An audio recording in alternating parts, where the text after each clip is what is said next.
So this is the preview for the week of April 11th to April 15th. On Monday, it's a relatively light day, but we have the release of Chinese inflation figures. It's sort of a warm-up for the GDP release, of importance for the Australian dollar, of importance for other currencies as well. On Tuesday, we have also a relatively light day, UK inflation figures, critical for the pound, critical for the next moves by the Bank of England. The Bank of England, of course, is sitting on its hands for over 7 years, but it matters on the way they communicate and how many members vote for any kind of move. It could be, probably will be weak. On Wednesday, things get much busier. It's a big day for the United States with retail sales. Consumption is huge in the United States of America. And we also have the producer price index, the PPI, a warm-up for the CPI. It's a big day for Canada because we have the weekly oil inventories, and more importantly, the rate decision from Canada. No changes expected.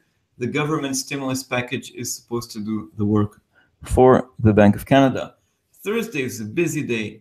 We have the jobs report in Australia. A big day for Australia because the jobs report, of course, important monthly, and Chinese trade balance, another warm-up for GDP. We also have the UK rate decision. So again, what I mentioned, inflation feeds into this event. We're not expecting, of course, any change in rates in the UK, but the meeting minutes are released at the same time, and they may reflect the mood. We could see more and more worries about Brexit, okay? And US inflation figures, remember last time, they were released on the day the Fed made its decision, and they came out relatively strong with core CPI at 2.3. Let's see if it repeats itself this time, if inflation is really picking up. And on Friday, I mentioned this already a few times, we have Chinese GDP, also industrial output.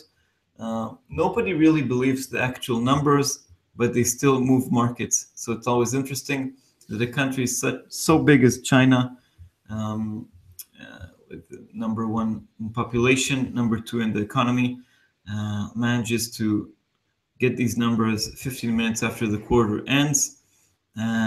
Anyway, this has a big impact on the Australian dollar.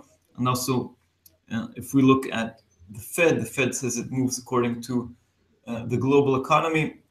And the number one country when we talk about the globe is China. So let's see what's going on there. And on Friday, we have US consumer sentiment, a preliminary release by the University of Michigan, having sort of the last word in the week, giving us, we have retail sales for March and consumer sentiment for April to provide us a wider picture of the US consumer. Okay, so that's a preview for the week of April 11th to 15th. Let's see if you have any questions before we sign off for the day. Yeah, talking about the Queen. Look at pound dollar. Yeah, just she's too lazy to get down the flag sometimes. Yeah, pound strength is building. Let's take another look at that before we go head off. So wow, it's was just talking about 141. We're already at 141. 20. I would say that US dollar is losing some ground. Also seeing euro dollar sliding. So now, yeah, quite a big move from bouncing from support at 140.50, over 70 pips higher. This is a mix of some US dollar sell-off that we're seeing also in other currencies. Fresh dollar sell-off, but also I believe we could be seeing here some front running ahead of the figures released in the UK in around 40 minutes or so. Okay, so we're seeing also euro dollar as we speak strengthening just a bit, but well, basically balance for the day and maintaining the range. All right. So thank you very much, everybody, for coming on to all the shows this week. Thank you very much, Dinda, for helping me out, especially yesterday when I had technical issues. Thank you, everybody, for surviving a turbulent week. Wish everybody a safe and successful day in markets. Very happy weekend, and we'll be here tomorrow. So thank you, and bye-bye.